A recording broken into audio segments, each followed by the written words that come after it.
laawol kisal ko laawol peewal e ɓantal. alhamdulillahi rabbil alamin wassalatu wassalamu ala man bu'isa rahmatan lil alamin nabiyina muhammad ibn abdullahi wa ala ahlihi wa ashabihi wa man tabiyahum bi ihsanin ila yawmiddin wa sallama tasliman kasira. amma ba'd. assalamu aleykum wa rahmatullahi wa barakatuhu. musidɓe julɓe tedduɓe teddirɓe diina islam, ɓaawa yettude allah subhanahu wa taala on allajo waɗɗo ko haana yettirede, yettuɗo hoore muɗum foduɗo si yetti o ɓeyde nemaji makko ɗin e dow meɗen. sen dulli o ɗonki yettude hara e lette makko ɗen kanko allah subhanahu wa taala on no satti. ɓaawa ɗum musidɓe julɓe tedduɓe, haray no andirɗon noon no wowiri noon e ñalaade ɗen fof, haray en fotta e karamakoɓe meɗen ɗo ko radio meɗen laawol kisal e ɓe andintinanayi fiddina meɗen kan wono allah subhanahu wa taala on yewtiri en noon andintin belajo ko andintinta kon nafay gonɗinɓe ɓen. haray hannde kadi hiɗe wondi e ceernoɓe meɗen woni karamakoɓe meɗen e wonɓe duɗoranade en madinatu munawwara, woni docteur Mouhammad Sita Bari. haray ɓe wadde doctorat fewno ɗo ɗen tori allah yo allah wolanɗo newnanɓe feere timmingol ngol. haray hiɗen andintina docteur Sita ɓeɗo haray koɓe selinile woni koɓe jibina haray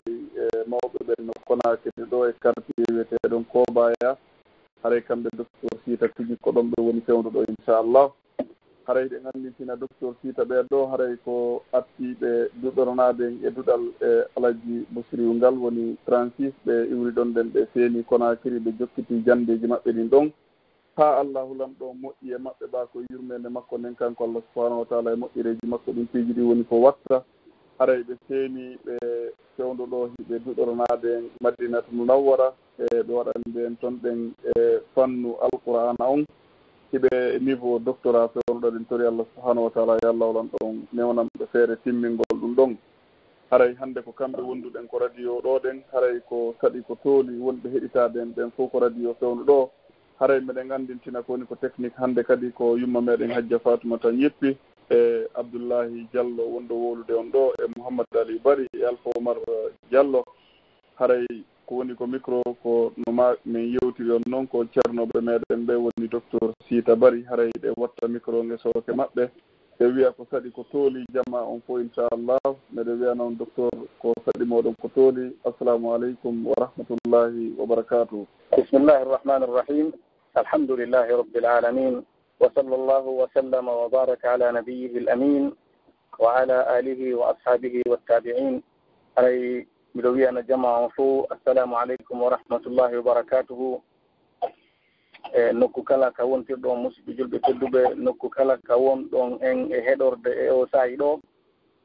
e ɗi waktuji waɗaɗi barki e ndu lewru suuma e ndu wonɗen e muɗum. miɗo wiya on fof e moɗon ko saɗi moɗon ko tooli.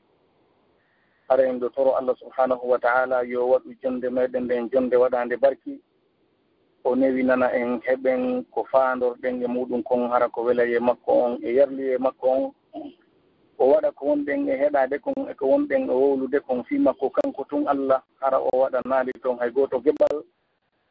o newinana en ɗum marano en ha taw yemmo ñande dalngal o yoɓa en ɗin joddindi, o yoɓata jiyaɗo makko moƴƴinɗo golle laɓɓini anni e haray ko saɗi moɗon ko tooli ka radio ɗo. hiɗen toro allah subahana taala yo ɓeydu barke radio on, ɓeyda barki e dariɓe fi o radio hino acciti golleji muɗum, hino wadde tam muɗum e jawdi muɗum e haqqille muɗum, kamɓe e kala wonɗo e wallitade. hayɗen toraniɓe fof allah e ɓeydu barke e maɓɓe, ɓeyda barke e ɓeygureji maɓɓe ɗin e jawle maɓɓe ɗen, pooɗa balɗe maɓɓe ɗen, moƴƴinana ɓe battane on enen e maɓɓe fof o hawtita en onade en ka aljanna, hara en lettaka en ñawata. haray musidɓe julɓe tedduɓe, en fuɗɗora yettugol allah subhanahu wa taala. jomirawo nemaji ɗuɗuɗi, nemaji ɗi hino yiilodira e hoore meɗen jemma e ñalorma. jomirawo wi'i wa asbaga aleykum nihamahu zahiratan wa batina. o wi o yuppi e dow meɗen nemaji makko ɗin ka kene ka gundo, ko ɗum goɗɗi ɗin hiɗen andi ɗi, ko ɗin ɓuuri fanɗude, hedditiɗi ɗin ko ɗin ɓuuri ɗuɗude, ko ɗi woni ɗi en anda ɗin. haray noon allah tedduɗo towɗon ko hanaɗo yettede, saabu himo waɗi ko yettire, hiɗen jarnamo, hiɗen weltanomo. nemaji makko ɗin ɗuuɗi e meɗen. o wii kanko seniɗo on wa in tauddu nicmatallahi la tuhsuha. si tun woni on limi nemaji allah ɗin on wawataɗi huɓidagol. haray nema allah mo waɗi e meɗen ɓurɗo mawnude on ko waɗugol en julɓe, o taga en, o labbina mbadiji meɗen, o waɗa en ɓiɓɓe adam yilto ɗum, o waɗa en jeyaɓe e mofte Muhammad sallllahu alayhi wa sallam. haray Allah subhanahu wa taala on ko nemaji mawɗi waɗi e meɗen, ino tawa e muɗum kadi andingol en ka diina, tawa koye hoore basira, e hoore jiite udditiɗe, e hoore gandal laaɓal ngal e wonɗe moye rewde, e hoore sunna nulaɗo sallllahu alayhi wa sallam. ino tawa e nemaji Allah ɗin e dow meɗen, andingol en alqur'an. haray ɗum ko hunde teddude mawnude. ino tawa e nemaji Allah ɗin e meɗen, nema cellal, ko cellal ngal waɗi si hiɗen yewtude ɗo ma hiɗen jooɗi hiɗen heɗade. si wona ɗum noon haray no ko nokku goo wonɗen. o okkori en ɓuttu, o okkori en kisal nokku kala ka wontirɗen, o okkori en kadi arsike hiɗen heɓude ko ñaamen ñamminen ɓeygureji meɗen. sina ɗum harayno ɗum ɗo fof si alano en wawatano jooɗagol waɗigol yewtere. o okkori en kadi nema wiyeteɗon ɓiɓɓe e ɓeygure, ɗum kadi ko ɓuttine ɗum ɓernde neɗɗo, tawata hara dejinemo hakkille. tigi tigi on nemaji Allah ɗi no ɗuuɗi e dow meɗen, wona o wiiri noon en wawataɗi huɓidagol ko non woniri. hayɗen toro Allah subahanahu wa taala ɓayko kanko woni wawɗo mo ronkata on yo o waɗan en barke e nemaji ɗin, o duminana en ɗi wakkide en e majji, ha o ƴettita en, o newnana en kadi yettugol mo. hiɗen seeɗo reweteɗo alaka gonga hara mo rewi mo heɓay nafoore, mo rewali mo heɓay lorra si wona kanko ton Allah subhanahu wa taala. ɗen seeɗo wondemo Muhammad sallllahu alayhi wa sallam ko jiyaɗo makko, ko nulaɗo makko, nuliraɗo ɓural e yurmede e teddugal. Allah wi wa ma arsalnaka illa rahmatan lil alamin. saabu yurmede tagi fu ngun Allah woni ko nelirimo. ɗen toro Allah e ɓeydu barki e yurmede, jamɓe kisi e juulugol e onulaɗo sallllahu alayhi wa sallam, kañum e ɓeygure maɓɓe, yimɓe suudu maɓɓe e sahabaɓe darodunoɓe e maɓɓe, kañum e kala jokkutuɗo laawol maɓɓe ngol ha ñande Allah rontireydi ndin. allahumma amin. musidɓe juɓɓe tedduɓe, ono wiya ɗum noon nemaji Allah ɗin hino ɗuuɗi e dow meɗen, hino yiilodira, goɗɗi no feƴƴa, goɗɗi no hewta. haray fewndo ɗo nema heyɗituɗo en e dow meɗen ko ndu lewru suumaye ndu wonɗen e muɗum. ko ɗum waɗi yewtere meɗen nden ko yiiloto e ɗi minitaji arani ɗo, ko wasiyodirgol laaɓodira reedu e ko honno horuɗo haani wa'ude e ndu lewru ɗo, ko honno neɗɗo on haani anndude e ndu lewru ɗo, ko honno o haani wa'ude. haray waktu men on o juuta fota, haray kadi on yaafoto koye hoore laawol mi woni mi hewtitali ka suudu miɗo e embouteillage ni, kono fii en waaw heɓugol e tan on. ko ɗum waɗi mi wii haray ko yen fuɗɗo fewndo ɗo yerwo ko Allah newnani en. haray musidɓe julɓe tedduɓe, en yettay Allah subhanahu wa taala e dow ko tawni on ko ndu lewru suumaye. lewru suumaye ko lewru ndu neɗɗo haani toragol hitande nden fof yo Allah tawnumo. salaf en ko noon ɓe wawno ɓe torotono Allah yo tawnuɓe lewru suumaye, sabu ko ɓe anndi konko woni e ndu lewru. haray noon enen ɗo no gasa ko seeɗaɓe ni e meɗen tori ɗum, kono ɓayri yurmede Allah nden ko yaajunde, o yurmini en, o pooɗi en balɗe ɗen, haandu tawi en, o okkori en cellal ko hooriren, o okkori en arsike dagiiɗo ko wonɗen e nafaade fi en heɓu doole waawen horugol, emo arsiki en kadi waɗugol moƴƴereji e nder mayru. haray noon ko honno woni fi ndu lewru suumaye. musidɓe julɓe tedduɓe, lewru suumaye ko lewru alqur'an, ko lewru yarluye, ko lewru yaafuye Allah subhanahu wa taala ka heɓoto, ko lewru welaye Allah ka heɓoto, ko lewru ndu daaɗe windanoɗe naatugol yiite rinɗinte winde naatugol aljanna, ko lewru moƴƴere, lewru ka golleji sowete, lewru ndu neɗɗo haani tinnagol ɓuri ko wowno tinnagol kon, sabu sayiji ɗin ko waɗaɗi barki, sayiji tedduɗi, sayiji mantaɗi fi muɗum. nulaaɗo sallllahu alayhi wa sallam ɓe laatino si suumaye hewti, ɓe wiyayno sahabaɓen lewru suumaye ndun ari on ko lewru teddundu, Allah farli e dow moɗon horugol ndu, ko lewru ndu dambuɗe aljanna on hino uddite e muɗum, ndu fof e mayru hara dambuɗen no uddita fimo be yo tinno heɓa ka naatiri, ko lewru ndu tawata hara dambuɗe yiite ɗen hino soka fi hay fokutunoɗo toon yo waw yiltede naɓɓe ka aljanna, sabu ɗen ɗon hino udditi. ko lewru ndu tawata seytaneji murtuɗi kutukutuji ɗin fof hino joga fi yo boneji ɗin ɗuyto e jama on, fimo be yo waw heɓugol moƴƴere nde o heɓata e ndu lewru ɗo fi yo heɓu yurmede Allah nden e yarli e makko on. lewru suumaye ko lewru ndu Allah no waɗi jemma e muɗum, jemma on mo tawata hara himo ɓuri lebbi wulure, mi tawata hara sifa on jemma ɗon ala e muɗum. musidɓe julɓe lewru suumaye ko lewru marndu ɓure lewru ndun ko ɗum waɗi sinulaaɗo sallallahu alih w sallam ɓe maaki kala wo on ɗalaaɗo moƴƴere mayru on hare ko on ɗo woni ɗalaaɗon man hurima hayruha faqad hurim kala wo ɗalaaɗo jemma moƴƴere ndu lewru e moƴƴere jemma laylatul kadre on hare ko on ɗo woni ɗalaaɗo on ko woni perduɗo on ndu lewru ndu wonɗen e muɗum musidɓe julɓe tedduɓe ko lewru ndu Allah farli horugol ɗum e dow meɗen ɗum hino farlira nassu alqur'ana on hino farlira maako nulaaɗo on sallllahu alayhi wa sallam joomirawo wii tedduɗo towɗon shahru ramadan alladi unzila fihi alqur'anu hudan linnasi wa bayinatin min alhuda walfurqan faman shahida minkum alshahra falyasum kala wo e moɗon seediɗo lewru ndun koyo o hooru ndu o wii ko atti ɗum kutiba alaykum alsiyamu kama kutiba ala alladina min qablikum o wii farlama e dow moɗon hoorugol ngol wano farlirano noon attiɓe on ɓen fiyo on heɓu kulol Allah subhanahu wa taala aray hadis mo jannguɗen on naane nulaaɗo sallah sallam ɓe maaki ɗon iftarada alaykum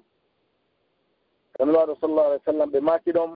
iftarada allahu alaykum siyamahu ɓe maaki Allah farli e dow moɗon hoorugol ndu ɓe maaki hadis feññingol ngol tugare l'islam ɗen woni islamu ala hamsin e no jeeya e ɗen piyeje hoorugol lewru suumaye aray ɗum ɗo ko tabitirɗum ɓura noon ɗum woni waɗɗo horugol ndu lewru farlagol ɗum ko tabitirɗum alqur'ana on tabitirɗum sunna on tabitirɗum ijma karama koɓɓen ɓe fof maɓɓe hiɓe fotti wondema ho lewru sumaye hino waɗɗi horugol neɗɗo on hino waɗɗimo horugol ndu hare ndu lewru ndu wonɗen e muɗum ɓaawo ndu farlede horugol e dow meɗen ko lewru ndu nulaaɗo sallallahu alayhi wa sallam sunnini e nder mayru kadi yoga e sunnaji ko ɓuri tentude e tiɗude e ɗin ko sunna daragol jemma juula e mayru haray ɗum hino joliri e konngol maɓɓe hino joliri kadi kuuɗe maɓɓe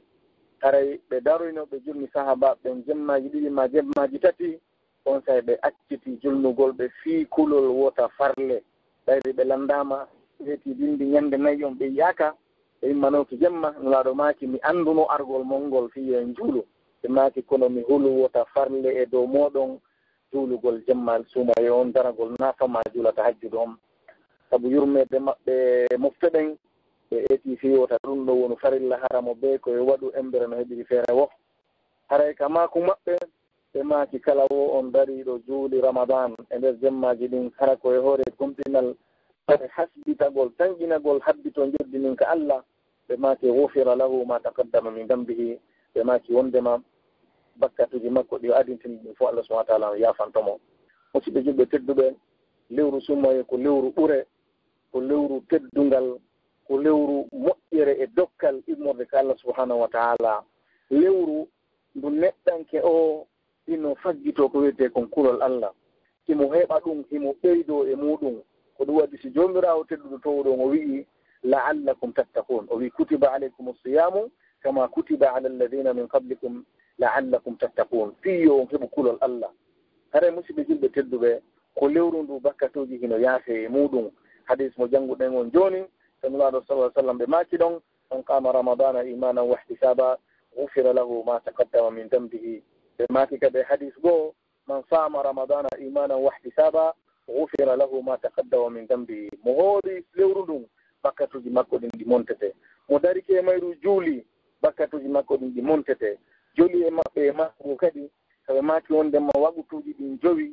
e suumaye ha e suumaye e hajju ha e hajju ɓe maaki kañum e juma ha e juma ɓe maaki ɗiɗo kadi ko montaɗi ko woni hakkude majji on tawi woni mawɗi ɗin kaba e ɗin bakkatuji mawɗi ɗin neɗɗo on o woɗɗitike ɗin musidɓe julɓe tedduɓe lewru suumaye ndu wonɗen e muɗum ɗi waktuji ɗi wonɗen e muɗum ɗo ko lewru ndu neddaɗe rinƴinte tawnoɗe yiite ngen waɗɗike ɗum ɓe ari ha ɓe hewti ko Allah wi ɗon ala safa hufra ka hunnduko yiite ngen ka becce ka toni ko lutti o ko wiyede hin naato e ley toon yahu Allah subahana wa taala yurme o tigi o tawnamo ndu lewru ɗo wono o tawniri en ni o newinanamo faggitagol moƴƴireji ko yaafore dande makko nde rinɗine o winde naatowo aljanna nulaaɗo sallallahu alih w sallam ɓe maaki inna lillahi utaqa'a fi kulli yawmin wa layla hadis on hino ardi alfaji ɓuy ina jeeya alfaji makko billahi utaqa'a min annari wa dhalika kulla layla wondema Allah subhanahu wa ta'ala imo mari rinɗinteɓe yiite ngen ɗum ɗon ko ñallal be kañum e jemma muɗum haray ko ndu lewru wonɗen e muɗum lewru suumaye musidɓe tedduɓe ko lewru ka duwa jaabete lewru ɗum neɗɗo on a toroto Allah tun o jaabinane ko ɗum waɗi si Allah tedduɗo towɗo o lombi fi duwa on e nder ayeje suumaye ɗen o accañane haɗe joofoyi ɓay o farli horugol ngol o yamiri yo hoore o lombi ɗon kisan fi duwa noon si o hombiroyi ɓe ñawoje e itikaf on o wii wa ida sa'alaka ibadi anni fa inni qaribun ujibu da'wata da'i ida da'an falyastajibu li walyu'minu bi la'allahum yarshudun jomirawo wii si jiyaɓe an ɓe landikema fi an wi'uɓe miɗo ɓatti fa inni qarib o wi tabiti wonde on nin komi ɓatti ɗo miɗo noto noddandu on nodduɗo si woni o noddilan o siɓe julɓe tedduɓe ko ndulleru wonde nge muɗum ni juli e nulaɗo sallllahu alayhi wa sallam kaɓe maaki wondema kala jiyaɗo eno mari duwa jaabotoɗo e ndulleru suumaye ko ɗum woni Allah subahana wa taala on jaabinana duwaɓen jaabinana jiyaɓen duwaji maɓɓe ɗin e ndulleru suumaye ko ɗum haray neɗɗo o heno haani anndugol ko hollum woni ko ɓuri mawnude kon e ɓure ko ndu lewru jogii ko ɗum waɗi siɗen jantaade ɗeɗo taw noon si aren ko hedditi kom ndu lewru ndu wonɗen e muɗum musidɓe julɓe ko lewru marndu ɓural ko ndu kafida hay e hunde e lewru goo sabu ɗiya lebbi fof kulol Allah no heɓo e mum kadi sabu so a rewi Allah ara koye kulol Allah wonɗa Allah no rewe e ɗin fof muɗum neɗɗo on himo juula jemma neɗɗo on hino hoora tenen e alkemisa himo waɗa ɓuri buy ko lewru suuma e kafidi e muɗum e ɗiya lebbi kono hindu hertoye ɓural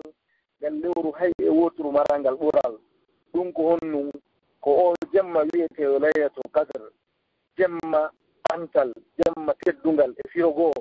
ma ɗum jemma koddoriye e firo goo ɗiɗɗino hiɗi selli haray Allah subahana taala on o soomi e nder ndu lewru ɗo o jemma ɗo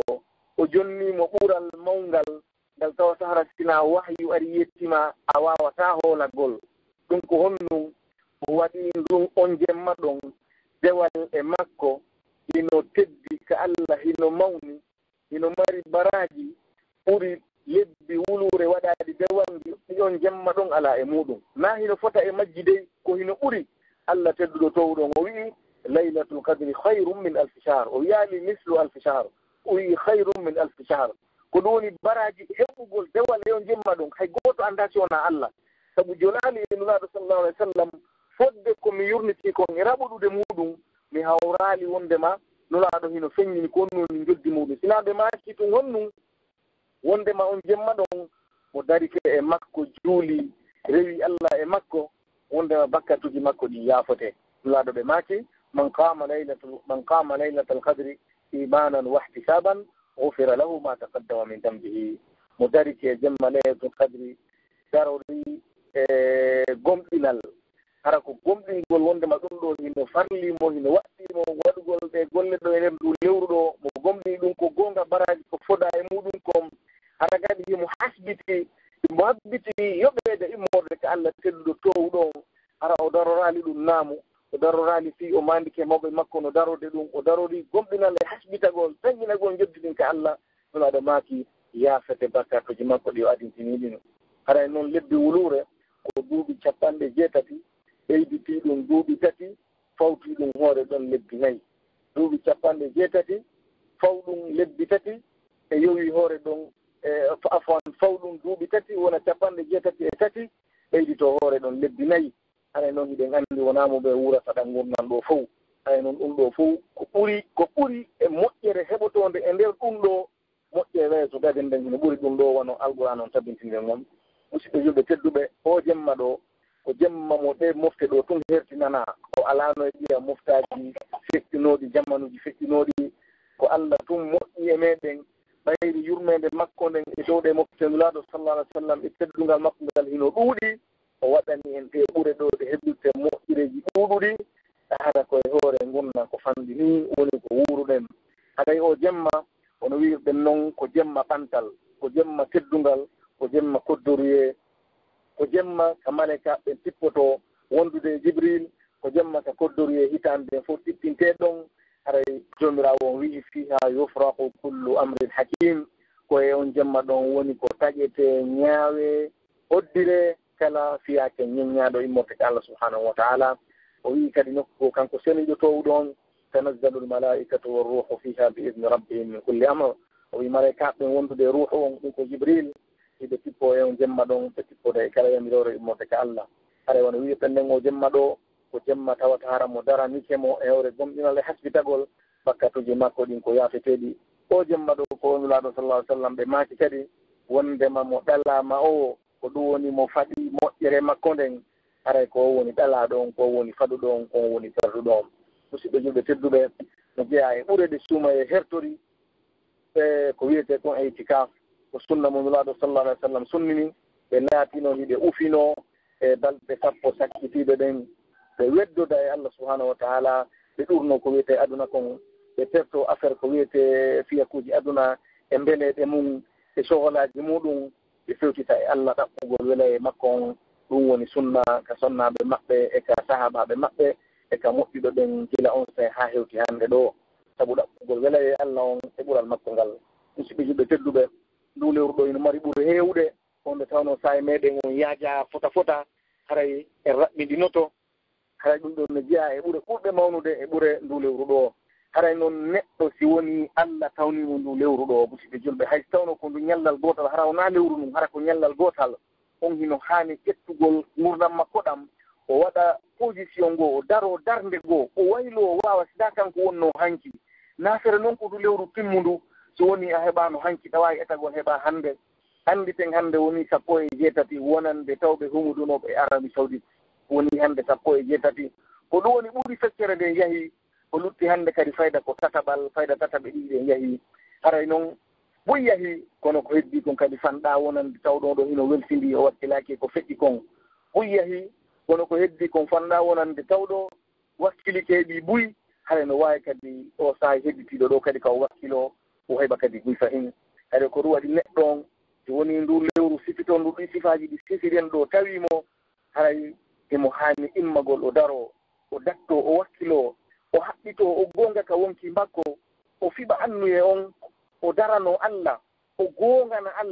Allah subhanahu wa taala on kañum kadi gonganamo ka foɗore muɗum nde o foti fiyo o heɓu honnum ngal ɓural mawgal e dardiaji towɗi umidiraɗi e ndu lewru sumaye haray noon ka raɓɓiɗinde en jumla ɗo yoga e alhaaliji neɗɗo o mo ndu lewru ɗo tawi hani wawde e noon e sifaji ɗi neɗɗo on hani sifitorde noon e arano o musidɓe julɓe tedduɓe ko laɓɓinangol Allah subhanahu wa taala dewal ngal andi ten Allah o jaɓata dewal ngal laaɓa Allah ko mawnintiniɗo ko kanko wiyete almutakabbir wono jantore noon ka suratul hasr ka ayeje sakkitiɗe o wi ko kanko woni almutakabbir mawnintiniɗo himo sifitiri alkibr mango e mawnintirare kanko Allah ko añowo ko jaɓata kafidede hay e hunde nde tawno fof ko kanko tagi kanko toni ko tagi kon o kafidaya e hunde tagu ngun ala lahul halqu wal amre kanko tun jeeyi fiyake on kanko tun jeeyi tagu ngun ko ɗum waɗi kanko tun hani jogol dewal ngal Allah wi o ma umiru illa liyabudullaha mukhlisina lahu ddin o wi nokku goo yullaɗo wi'u qul inni umirtu an abudallaha mukhlisan lahu ddin ɓen ayaji on heewi tewka Qur'an min komi yamira koye mi rew Allah mi laɓɓinanamo dewal ngal o wi nokku goo ka timmode suratul kahf faman kana yarju liqa'a rabbih falyamal amalan salihan wala yushrik bi ibadati rabbih ahada kala wo on mono jorti hawrugol e joomi muɗum yo gollu golle moƴƴe hara o silkanali joomi makko hay e hunde hara o kafidali mo hay e hunde nulaaɗo sallallahu alih w sallam ɓe maaki Allah ko o agna suraka yani shirk ko kanko woni ɓuuɗo anɗude e kafidaɓe fof e kafidede kanko si a kafidimo e goɗɗum ngo e dewal o accidete an e ko sirkuduɗa kon kanko añay o inna ɗum ɗon yo yoɓe wallahi min ñande dalngal hay hunde ala ko yoɓata goɗɗo toon si wona Allah hay goto ala toon jogui min ñande kanko tun jogui ñawore nden kanko tun jogui joddi ndin e mo jonni moƴƴe ɗe o ko on heddi en torki Allah yo Allah winde ngeɗen ɗon haray nulaaɗo sallallahu alih w sallam ko hulɓingol si ko wiyete ko sirka hiɓe maki wondema ko ɓuuri mawnuɗi fof sirkangol Allah hara sirko noon hino toon noneji ɓuyi enen noon mo wonɗen yewtude ɗo ko wiyete ɗon riya yi'ina gongol aɗon noon no fanɗi daɗuɗo ɗon yi'inagol e naninagol neɗɗo ino hani dartugol ɓerde mum de go darta anni e makko on sono e sahay kala a yiyey salafe en sa janngi ka taarih ka maɓɓe ayiye goɗɗo hino wiya mi jerdi e annu e an on duuɓi 50 yo waaw tabutude usɓe julɓe ɓe ko yimɓe ɗuwinooɓe aduna doggaynooɓe yimɓe yaha kañum ɗum waɗa sera to fiyota goɗɗo yiwɗum fiyota goɗɗo anndu fimum ɓe woni e nokku on haa goɗɗo anndinoɓe ɓe dogayno ɗon fiwota ɓe annde haa ɓe wattani ila e maɓɓe ɓe ndaare ɗum ɗon fof ko fiwota yingo e nani heɓuɓe hara neɗɗo wono hani laɓɓinalngol Allah ɓe golle makko woni ngal dewal ɗo ko sumaye dewe ɗo watta ɗen fof e ko wona ɗen ɗon dewe ɗen fof neɗɗo on no hani laɓɓinde haray no hani toɓɓere ɗimmere nden neɗɗo on no hani wawde noon e ndu lewru fiɓugol annuye wondema ndu lewru ɗo o hoorayndu fika ndu dari ɗon wondema o hoorayndu fof o aadano ɗum Allah o hoorayndu hara ko nulaaɗo sallallahu alih w sallam addiri noon yo ndu hoorino ɓe hoorinno noon wondema o hoorayndu o daroto e mayru o juula o ɓattoray Allah noone e dewe ɗen fof o fiɓa ɗum o laɓɓinana Allah ko on woni nafa ɗum gogo ko gongugol hakkude ma e Allah anda ko ɗum heɓete nder lewru ɗum ɗawa heɓugol nawnaare ɗawa heɓugol voyage tawa a wawata nafude awa haysiɗa horude haraɗa e voyage ɗa mari occupation ji jami ɗawa heɓugol probléme jogueɗa tiji bonni wawa heɓude neɗɗo on kono siɗa anniyino a waɗa ɗe golle ɗo Allah yii ka ɓernde ma ko gonga wonɗa kala ko heɓuɗa e nder muɗum Allah ko tedduɗo ko galo ko dokko ko marɗo ko lannata simo wawma yuɓɓude joddi waɗuɗo ɗe golle ɗon haray neɗɗo on no hani heƴintingol ɗon anniye ɗon sowno e sahay kala haray no tawa e neɗɗo o no hani sifitorde no hani wawde e ndu lewru o heeɓintina o andita o ardina yeeso makko honnum andugol wondema ndu lewru ɗo ko ndu farilla hara neɗɗo on o horira ndu lewru ɗo aada o horira ndu aada ma ñimtingol ɗum ñemmingol komi julɗo komi ɓiɗɗo pullo mi tawi mawɓe am ɓen fof ko fulɓe leñol angol ko afan ko julɓe ɓe hooray minen ɗum ko aada ka men hoorete na noon ko waɗi nulaaɗo sallah ah sallam ɓe maaki man sama ramadana imanan ɓe may kadi man qama ramadana imanan man qama laylatul qadre imanan ɓe watta ɗon noon wahtisaban ko taw hiɗa gomɗini farlagol ndu lewru ɗo e dow maɗa waɗɗagol ma horugol ndu nasiiɗa faala waɗa Allah farli a totta woni farilla neɗɗo no hani e yiɗintinde ɗum ɗon omo hani anndugol ɗum ɗon har toujours ɗum ɗon ine hoore makko nen ko farilla woni tottude musidɓe julɓe tedduɓe ɗum ɗo ko heblanagol lewru ndun ni ina jeeya e muɗum ko heblanagol lewru ndun ene neɗɗo on naatitta noon e nder lewru ndun ɗuɗɗingol tuububoye ɗuɗɗingol insinagol ɗuɗɗina istigfar ɗuɗɗingol toragol Allah yo montan ɗum bakkatuji muɗum anditen wondema ɗi bakkatuji iɗi wawi wa dolle ɗi wawi wa pelle e hoore neɗɗo on ko ɗum waɗi neɗɗo on ɗi teddidaymo si o tubano rutti ka Allah subahana wa taala o yafanimo ɗi o montanimo ɗi ɗi ñoƴƴaymo o wona neɗɗo tedduɗo tawa o wawata immagol waɗa dewal ɓurgal fanɗude dewe ɗen hay jantagol inde Allah hara o wawata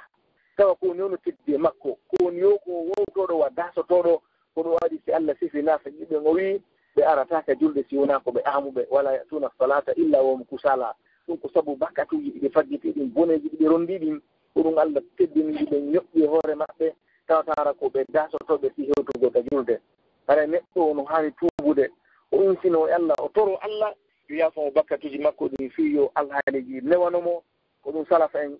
e wino ko yimɓe arata wullito e maɓɓe wondema immagol jemma juula no sattanimi mi wawata ɗinnitamo hay hunde sina hunde wotere ɓenna ɗuɗɗin insinagol ɗuɗɗin istigfar goɗɗo ara wiya min ukkugol no sattanimi ɓennamo ɗuɗɗin istigfar goɗɗo ara inna min ardu ka julde jama no sattanimi ɓennamo ɗuɗɗin istigfar goɗɗo ara wiya ƴettagol inde Allah no sattanimi ɓenna ɗuɗɗin istigfar ko ɗum woni dammugal kala hunde ko ɗum waɗi mo waɗi ɗum ɗon mulazama annabi sa sallam ɓe maaki jaala Allahu min kulli hammin faraja wa min kulli dete mahraja kala ham kala iccere kala sattele no wonduno e muɗum Allah waɗanemo yaltirgal haray wotan welsiloy ɗum ɗon tuubugo rutto e bakkatuji meɗen ɗin ɗum ɗo no hanno hara annintinteno kono en tañƴini annintinama fika lewru ndu naatayno ɗon saabu ko neɗɗo préparorta dewe e mawasimji dewe ɗen tereeti dewe ɗen koko neɗɗo préparoranta ɗe fi puɗɗingol istigfar fi Allah subahana taala o newinanmo alhaali makko on seytane pottitomo bakkatuji makko ɗi monte o heɓat kaydiji hesika moƴƴireji makko ɗi wona e windede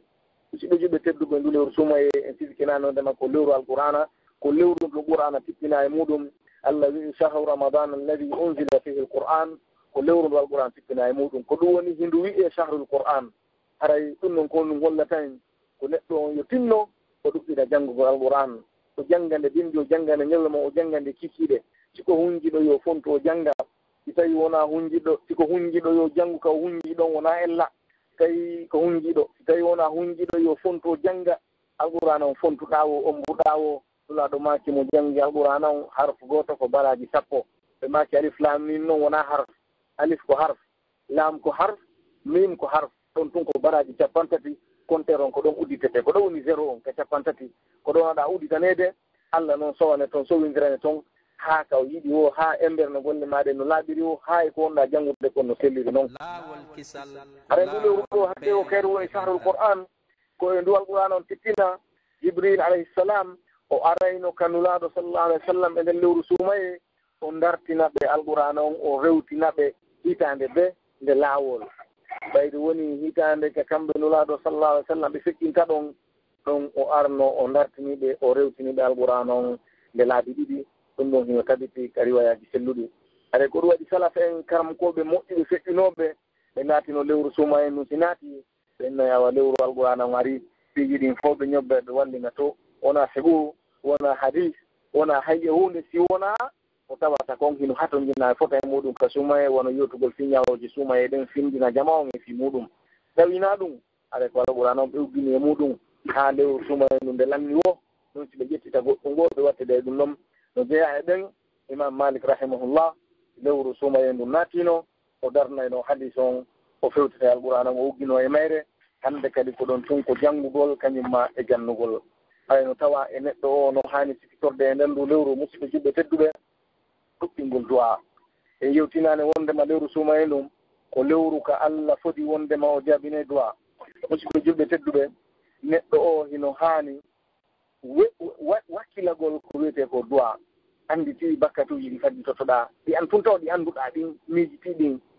ɗin ko piiji mawɗi. si Allah yafakima wallahi haray lette makko ɗen a handi e majje. Allah noon ko honno yaforte no tawa e muɗum yahtoromo kanko Allah yo yaafoma. golleji moƴƴi ɗin no monta bakkatuji ɗin goye, kono neɗɗo on yo wakkilo toro Allah, yo Allah yaafomo bakkatuji ɗin. Allah ɓantamo darja, yo toro Allah, yo Allah jaɓanmo kadi ngal dewal ngal woni waɗude. o wulla e Allah, o uggino, o wulla e Allah, o toro, o sonja, o ŋerma, o wakkilo hara o haɓali, o yaari ɗuuɗi, o yaali o toriki wota yiw golle ma ɗuuɗi, yiw hino fandi ko waɗuɗa kon, yiw ko waɗuɗa kon no ɗuuɗi tonin ko landiɗa kon, yiw ko Allah mari kon hino ɗuuɗi tonin an ko landiɗa kon. sa yii ɗum ɗon wondema boneji maɗi no ɗuuɗi ɓuri ko toriɗa kon ya yaafe. a yii wondema faaleji maɗi hino ɗuuɗi ɓuri ko toriɗa kon. a yii wondema mo wonda e torade on hino mari tonin ko landiɗa kon. a yii wondema kanko Allah teddugal makko ngal e dokkal makko ngal hino mawni tonin an ka landiɗa ɗon. aray a ɓeyda hittinde, a ɓeyda wakkilagol. anditen ko wiyete du'a. nulaɗo sallam ɓe tumli ka andingol ko ɗum woni ɓe raɓɓiɗiri ɓe wi addu'a huwa al ibada. e maki toragol ko ɗum woni dewal. tawndeɗa toro Allah ko goɗɗa gomɗini mo wooda, hiɗa gomɗini ko bajjo sabu kanko fewtuɗa toyɗaɗa ko hiɗa gomɗini ɗum woni ko ɗum woni a wotinɗinimo, a gomɗini wodedemo, a gomɗini wotuɗugol mo, a gomɗini andugol mo anda wawata waɗande goɗɗo, a gomɗini marugol mo mara wawata waɗande goɗɗo, a gomɗini alɗugol mo alɗa wawata okkorde, a gomɗini moƴƴuki makko ɗi, a gomɗini yurmede makko ndin, ala façon asma makko sifaji makko ɗi natata nder ɗo gomɗinal ngal tabintinandamo e nder toragol mo ngon. si woni a laɓɓinanimo anniye on ka toragol mo hara toro daalimo e goɗɗu ngo. ko ɗum waɗi so duwa o nuna sa sallam ɓe maaki ko ɗum woni ko wiyete dewal ngal. ko ɗum waɗi wiwɗen Allah lombi ayaji du'a on e nder ayaji yettugol fi du'a e nder ayaji sumaye ɗen. aya mo adduɗen wonnane o wi wa iza sa'alaka ibadi anni fa inni qaribun ujibu da'wata da'i. o wi si ɓe landikema fi an aray den min tabiti miɗo ɓattiɓe. o wi miɗo nooto, miɗo jaabo on noddandu noddudu si woni o noddila. nan dey ujibu da'wata da'i ida da'an, miɗo nooto noddandu on nodduɗo si o noddila. na nodduɗo tun dey nodduɗo ko noddi o, ko si o noddimo kanko Allah. ko ɗum waɗi hara neɗɗo yo wakkilo o toro Allah, jemma e ñalorma toro Allah ɗuɗɗin toragol Allah yaafoma ɗuɗɗin toranagol hoorema yurmede e teddungal aduna e lahara e moƴƴere toranoɗa mawɓe maɗa ɓen toranoɗa ɓiɓɓe maɗa ɓen e zurriya ma on e sonnaɓe maɗa ɓen e nene gotoɓe ma e musidal maɗa ngal toranoɗa karamakoɓe ma ɓen toranoɗa kawtal ma ngal toranoɗa julɓe ɓen fof ha raɓɓindinali andita Allah no foti o jardinayi Allah subahana wa taala o wi uduuni astajib lakum noddelan torelan mi jaaɓo on mi noto mi yokkoran ko faala ɗon kon joli e nulaɗo sallallah alih w sallam kaɓe maaki wondema hino woodani kala jiya ɗon dawa e du'a jaabotoɗo e nder lewru sumaye ndun hara neɗɗo no hani hittinde o wakkile o hayano jeeya en alhaali mo neno mo neɗɗo on hani sifittorde e ndu lewru sumaye hittingol e nde julde jemma ta hajjiɗo on kañum e tarawih on anditen ɗum ko sunna nulaɗo sallallah alih w sallam sunna tentuɗo moɓe yamiri moɓe waɗi ɓe maaki kala won dariɗo juuli sumaye hara e hoore gomɗinal e hoore hasbittagol ɓe maaki bakkatuji makko ɗi ndi yaafete neɗɗo on kan no hani hettinde o tinno o juuliɗe imam on ka jullirde haa julde nden nde timma haro wiyal no juutima no ɗuuɗi anditen nulaɗo sa sallam ɓe maaki wondema mo darodi e imam on haa imam on gayni julde nden ootigo winnante daragol juula jemma on fof ndaare baraji ɗuɗuɗi e hoore golle ɗe ɓurata leer goto si ɗiɗi haa hara neɗɗo o no hani kadi sikitorde huɓɓingol naafilaji ɗin enen ndu lewru suumaye sunanu rawati bon ruƴƴete ɗen ati subaka e ati fana e ɓaawo fana e ɓaawo futuro e ɓaawo geeƴe kan e duha on haray anditen ndu lewru suumaye ɗo ko lewru ka neɗɗo entrainoto ka neɗɗo hittinta o ɗarto eɗe dewe ko ɗum waɗi so Allah wii ko ndu fadlira ko fiyo kulol makko heɓo sa tinnike a wayi ni e o suumaye ɗo balɗe capantati ma balɗe nogaye e jeenayyi waɗugol ɗe dewe ɗo welante fii e sayi ka tawata suumaye on hina tawata wona suumaye wona anditen ko ɗi moƴƴereji naafilaji ɗon timminanoyta neɗɗo on ko mankinoyta kon fiyo nato aljanna ko ɗin kadi ɓeydanoytamo sowni o timmi fiyo o towne ka darjaji anditen Allah subahana wa taala no wi ka hadis kursi wondema jiyaɗo makko on serata hino ɓattoramo naafilaji ɗin ha o yiɗamo Allah noon si yiɗima aray haajuma sotti saabu o wii so yiɗima o wona e gite ma ɗi yiɗirta ɗen wona noppi ma ɗi nanirta ɗin o wii si tun woni a noddimo ono totoma si tun woni a torikemo o korte si tun woni a faabinikemo o faabottoma haray ɗum no joli ka hadis kursi haray musidɓe julɓe tedduɓe no jeeya e neɗɗo on ko hani hittinde mum e ndu lewru ɗo nde tawno ndu lewru ko lewru dokkal dokke ɗe Allah wayni en ɗen hino ɗuuɗi enen kadi sigitoren ko wiyete kon dokkal ƴettugol ndijowdi kodi okkitira etoɗen heeɓen façon dewe woduɗen feewe suumaye on horugol itta wonkiki fi Allah e daragol juula tampina ɓanndu ndun alandu ɗoyngol fi Allah itten kadi jawdi ndi waɗendi fi Allah ƴettundi jawdi ma yeññana ɓeygure maɗa nden okkora haton jinɗo wallitoɗa maapiɗo huntana ande anuɗo yeññana mawɓe maɗa ɓen e ndu lewru okkora kawtal maɗa ngal okkora miskinaɓe ɓen okkora joɗodal ngal fof andita ɗum ɗo mawɓe maɗa ɓen ko birre wonɗa ɓe waɗande ko ɗoftare ko ɗiggal ngol ɓe musidɓe maɗa ɓen ko teddungal ko sila ko jokkagol tokkere enɗan e sadaka kadi fof muɗum wonante hedditiɓɓen fof ko sadaka kadi wonanayma andita ɗi moƴƴireji ɗo fof a tawoyeɗi ka Allah subahanahu wa taala haɗa ɗi ɗitaka bal hiɗi sowa hiɗi ɓeydanama ittinen kadi eɗen ɗum lewru yamirgol ko moƴƴi e haɗugol ko boni e sakutugol moƴƴere hakkunde jama on e waajagol ɓe annintina ɓe findina ɓe e fifiyakuji ɗina maɓɓe kan e aduna maɓɓe on anditen kala konngol ngol wowluɗa ko sadaka wonanayma nulaɗo maki o amrum bil ma'rufi sadaka wa nahyun anil munkari sadaka musidɓe julɓe tedduɓe moƴƴereji ko neɗɗo waɗata ko ngendi lewru hino ɗuuɗi haray hittinen kala wo ko ngannduɗen e muɗum tinnoɗen wakkiloɗen en wawata sifagol ɗi fof e nder ɗe jonde meɗen ɗo Allah tedduɗo to ɗon o wi fastabiqu khayrat o wi adodire e moƴƴereji ɗin o wi wa ahsinu inna allaha yuhibbul muhsinin moƴƴine Allah hino yiɗi moƴƴinoɓen o wi waf'alul khayra la'allakum tuflihun waɗe moƴƴere bela jo on heɓa e malore haray ɓawde neɗɗo on sikitorde ɗi sifaji ɗo imo hanni kadi woɗɗitagol kala ko bonnata korka kam immorde e taƴeyɗi korka kan ñamugol e yarugol kañum e renndugol ñalorma suumaye on gila ka feeral fajiri haka mutal nangue hakkunde ɗo ko yowti woɗɗitto muftiraji ɗin untine ɗin taƴe ɗin bonnat korka kam imo hani kadi woɗɗitade honnon ko bonnata kon korka kan o windantake e horal kono hara joddini fo yahi ino tawa e maɗum ɗuyteɗi baraji ɗin ino tawa e muɗum wolugol fenande e wolugol ñoore e waddidirgol yimɓe e ndarugol ko harmi e heɗagol ko harmi nuraɗo sallah alih sallam joli e maɓɓe kaɓe maaki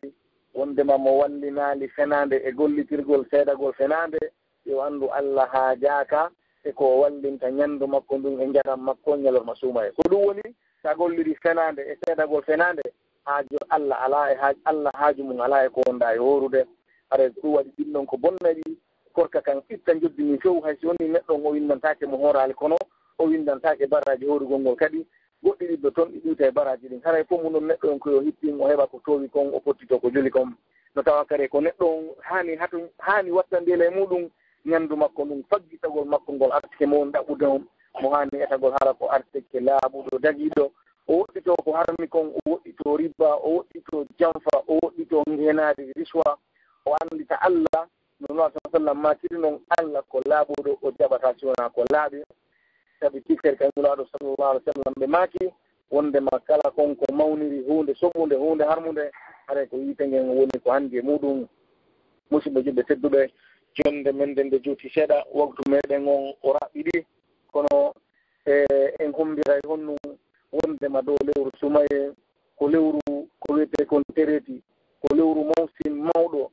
ko tande molanade ka hittinte ko tere molanaɗo ka doggete wa fi dalika falyatanafasil mutanafisun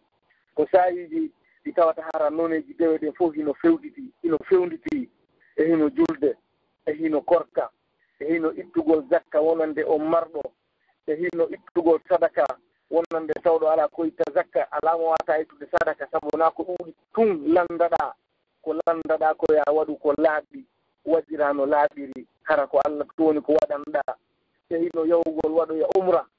taro suudu kaba hajju toso ko on waɗa umra wonande on mo Allah okkori feere e hino ɗoftagol mawɓe muɗum e nder ndu lewru ɗuɗɗina ɗoftare nden ɓeyda ɓattagol ɓe ɓeyda yurmingol ɓe e hino yanñangol ɓengure mum e hino noneji ɓuyi ko Allah ɓattorte ko Allah rewirte ko neɗɗo hani ettagol o wowta o wowa o ɗarto e muɗum o elto e muɗum sattannoɗimo fof hoyanaymo eɗen ndu lewru ɗo sabu ko lewru ndu dambude yiite ngen omba ko lewru ndu seytaneji ɗin dumba ko lewru ndu dambude aljanna ɗen uddita ko henndu toon ndu woni wifude jama on ko ɗum ayiyeyi ɓe tinnanoki hino tinni haray neɗɗo on noon sowoni o tinniki ene ndu lewru o adaniki Allah koni o wa'ata o gongani Allah kañum kadi gonganaymo tabintinamo ko waɗi si Allah wi'i ndu lewru ɗo ko fiyokol Allah heɓo Allah teddutoɗo o wi e ayago walladina htadaw zadahum hudan wa atahum taqwahum ɓen fewuɓe ɓe tabite lawol Allah ngol Allah ɓeydaɓe pewal o okkoraɓe kulol hara musidɓe julɓe tedduɓe ndu lewru ko lewru ndu tawata hara kala wo on ɗalaɗo moƴƴere mayru hara ko woni ɗalaɗo on ko woni perduɗo on nulaɗo sallallahu alih w sallam ɓe maaki wondema man adraka chahra ramadan walam yughfar lahu fa dakhala annar fa abadahu llahu haray ɓe maaki amin honnu wonno ɗum jibril arno o wolani ɓe ngol konngol ɗo o wi mo tawama lewru suumaye o yaafaka ha lewru ndu lanni o wuuri e mayru ha ndu lanni bakkatuji makko yaafaka Allah naadimo ka yiite woɗɗintinimo lugginoyimo pottinimo yirmede muɗum nden o wi Muhammadu wi amin nuraɗo sallah sallam wi amin sahabaɓe landiɓe kon ɗo wi amin ɓe cifi ko ɗum ɗo haɗa musidɓe julɓe tedduɓe en turki Allah yo Allah dandu en jeeyede e ɓeeɗo ɓe lewru suma e tawata ha yalta hara ɓe yafanaka bakkatuji maɓɓe en toro Allah subahana wa taala yo neynan en e timmingol lewru ndun yo jaɓan en ko howruɗen ko feƴƴi kon ko hedditi kon kadi o newinana en o moƴƴinana en o yaafano en bakkatuji meɗen ɗi fof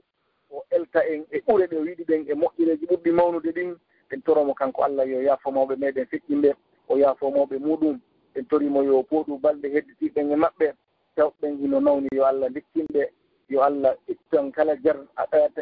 ittan kala jarribaɗo jarrabuye mo jarribora en toro Allah subahanahu wa taala yo ittuka yurmede makko yurme mofte nulaɗo en sallallah alih wa sallam o hertinana en enen kadi yimɓe laggini ɓen yurmede o waɗa teddungal e barki e meɗen o waɗana en yurmede hakkudeji meɗen e yiɗidirgol o okkora en lamɓe yurmeteɓe e moƴƴinana en ka meɗen o newinana en kala e meɗen hewtita ka muɗum hara ko hisuɗo hara ko o fooluɗo hara ko heɓuɗo ko ɗaɓɓoyi kon hara o fiyaki e nder muɗum en toro Allah subahana wa taala yo ɓeydan e moƴƴereji ɗin yo hokkor en moƴƴere aduna e moƴƴere lahara o yurmina en o waɗa en barkinaɓe o barkina jawle meɗen e ɓeygureji meɗen o waɗa e barkinaɓe ka konnguɗi meɗen e ka gurdam meɗen o waɗa en barkinaɓe nokku kala ka wonɗen en toromo yo laɓɓinan en dewe ko wonɗen mo e rewde kon e eɗen toromo kanko Allah yo waɗu fof muɗum fima ko kanko tun konngude meɗen ɗin e kuuɗe meɗen ɗen en toromo taw o waɗan toon hay goto giɓal yo waɗu en jiyaɓe makko ɓe o yiɗi o yarliɗe o ɗaɓɓi en toromo yo naado en ka aljannaji ɓurɗi towɗi enen e mawɓe meɗen e karamokoɓe meɗen e musidɓe meɗen e yiɗirɗe en fi makko eɗe yiɗirɗen fi makko e kala tawɗo ina tori en duwa haray iɗen daro waɗo musidɓe julɓe tedduɓe wa akhiru dawana an alhamdulillahi rabbil alamin wassalatu wassalamu ala rasulihi l amin wa ala alihi wa ashabihi wattabi'in wassalamu aleykum wa rahmatullahi wa barakatuh. Waaleykum assalam wa rahmatullahi wa barakatuh. Docteur harayme weltike fota barakallahu fikum jazakumullahu khayran. Yallahu lando waɗagon ɗum ɗo ko joddi misan ahsanat mon yawma la yanfa'u malu wala banun illa man atallah bi salim. Haray waɗana jama heɗitiɓɓen fo yimɓe ɓe Allah manti fi muɗum ko deftere makko o wi ɓe nanay konnguɗi ɓe ƴetta ɓe gollitira ko ɓuri ko moƴƴude konnguɗi hara waɗari e yimɓe ɓe tawata himo kambani kanko Allah subhanahu wa ta'ala wasi fi makko yewtama ɓe ƴetta e kolli juuɗe maɓɓe ɓe waɗa ko noppi maɓɓe ɓe huccita ɓe inna ɗum ɗo koye tindi aranɓe. haray musidɓe julɓe tedduɓe ɗo en accutude docteur Mouhammad Sita haray inchallahu hannde en heɓata feere fi lande ɗo nde tawta noon haray koye hoore laawol ɓe woni haray ɓe wirpitani en ɗo ɗen fi anndintingol en yerɗum ɗo ɓen tori Allah yo Allah hulan ɗon okkoren nemaji e nafooreji koko ɓe anndintinani en ɗo. haray hiɗen anndintina docteur Mouhammad Sita en ɗo haray hiɓe fewndo ɗo hiɓe Madinatu Munawwara haray Allah no moƴƴi e maɓɓe kadi hiɓe yiitani en feere waɗangol e agence hajjinirɗo ɗum woni naɓugol yimɓe ɓen ko hajju. haray on agence ɗon ko kamɓe musidɓe meɗen ceernoɓe meɗen kadi heewɓe hawtiti waɗani en ɗum ɗon nde tawta noon haray enen ɗo fof e wonɓe ɓe ala ɗo ɗen haray hiɗen hatonjini e ballal maɓɓe en nodda e ɓe wiyen ɗen toriɓe ballal ɓe tawi noon yoɓe yiitide feere ɗo ɗen waɗangol ɓen agence ko tawata ɓe waway naɓande en yimɓe ɓen ko hajju hara ko kamɓe dankoto yimɓe ɓen e hoore balle ko ɓeni wallitade kon toon ɓe nden tori Allah yo Allah holando yoɓɓe yo Allah andintinan ɓe ɓuri enen ko anditan ɓe kon haray hiɗen anditani ɓe golleji maɓɓe ɗin. haray musidɓe julɓe tedduɓe haray fewndo ɗo ɗen e saayon ɓitti ɗo kono ko laawol kisal sonnaɓe ko laawol kisal duhiɓe haray on iye toon information ji ɗin haray miɗo jonna tun numéro docteur en ɗo inchallahu haray numéro maɓɓe o lagine wonande kala marɗo yumma muɗum ma bemmum ma yumma goto muɗum ma musidɗo muɗum wo musidɗo muɗum mo faala windude fi hajju haray ɗo wawi contactude docteur Sita inchallahu ɓe wawa on hollidirde e kippuɓen ɗen golle ɗon ɗe laggine toon nde tawta noon piiji ɗin fof haray goto kala no mbaɗi juɓɓuɗi ko halfina. haray numéro on ko 624 e ɓaawo wadde ko ɗon 00224 624 37 43 45 49 mbiɗo wiya 00264 e afwan yaafe 00224 624 37 45 49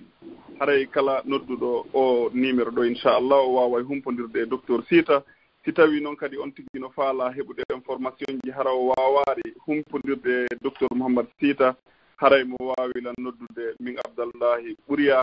e on numéro ɗo 0049 17 29